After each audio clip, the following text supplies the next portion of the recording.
Hey guys, welcome back with me again in this channel. On today's tutorial, I'm going to show you how you can make smooth slow motion videos in Capcut.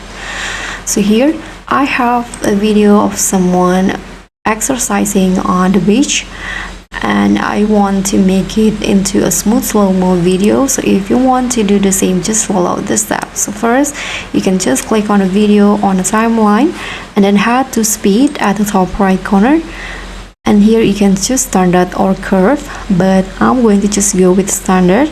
Here to slow it down, you can just drag the slider in here to the left and choose how much you want to slow it down. I'm going to go with 0.6. Okay, so it's already slowed down, but if you want to make it smooth, you can need to enable the smooth slow-mo in here.